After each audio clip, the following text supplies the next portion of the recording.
அனைவருக்கும் வணக்கம். நம் சேனலில் பலவிதமான கோயில்களை பற்றி சொல்லி வருகிறோம். அந்த வகையில் ஒரு அபூர்வமான திருக்கோலத்துடன் காட்சியளிக்கும் அம்மனை பற்றி தெரிந்து கொள்வோம். வாருங்கள். பொதுவாக சங்கு மற்றும் சக்கரத்துடன் மகாவிஷ்ணு கைகளில் இருப்பதை பார்த்திருப்போம். ஆனால் ஒரு பெண் தெய்வம் சங்கு சக்கரம் ஏந்தி அருள்பாலிக்கும் அதிசயத்தை நாகப்பட்டினம் மாவட்டத்தில் உள்ள திருவிழா நகரில் காணலாம். யார் இந்த அன்னை? தெரிந்து கொள்வோம் வாருங்கள். இஸ்தல நாயகி அருள்மிகு வேயூரு தோழியம்மை. மூங்கிலை போன்ற அழகான தோள்களை உடையவள் என்பதால் இப்பெயர் வந்ததாக கூறப்படுகிறது. இந்த அன்னை பார்வதியின் வடிவம் என்றாலும் தன் பக்தர்களை காத்து மகாவிஷ்ணுவின் ஆயுதங்களான சங்கு சக்கரத்தை தாங்கி நாராயணி அம்சமாக இங்கே காட்சி தந்து அருள் புரிகிறாள். ஏன் இந்த கோலம்?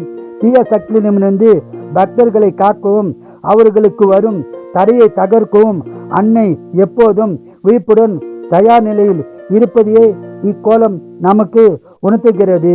சிவபெருமானின் சரிபாதியான அன்னை அரியின் அம்சமாகவும் விளங்குவது சைவ வைஷ்ணவ ஒற்றுமைக்கு ஒரு சிறந்த எடுத்துக்காட்டாகும் இக்கோயில் உள்ளது சிறப்பாகும்.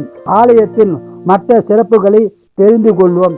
துறைக்காட்டும் வள்ளலார் ஆற்றில் வெள்ளம் வந்த போது திருஞான சம்பந்தருக்கு வழிகாட்டியதால் இஸ்தல ஈசனுக்கு துறைக்காட்டும் வள்ளலார் என்ற சிறப்பு பெயரும் உள்ளதாம்.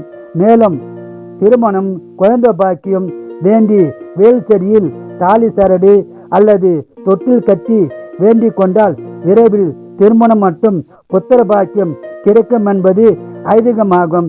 வழிகாட்டும் இறைவன் சிவபெருமான் உங்கள் வாழ்க்கையில் என்ன செய்வது என்று தெரியாமல் திசை தெரியாத நிலையில் இருந்தால் இத்துறை காட்டும் ஈசனின் வணங்கினால் நிச்சயம் நல்ல வழி பிறக்கும்.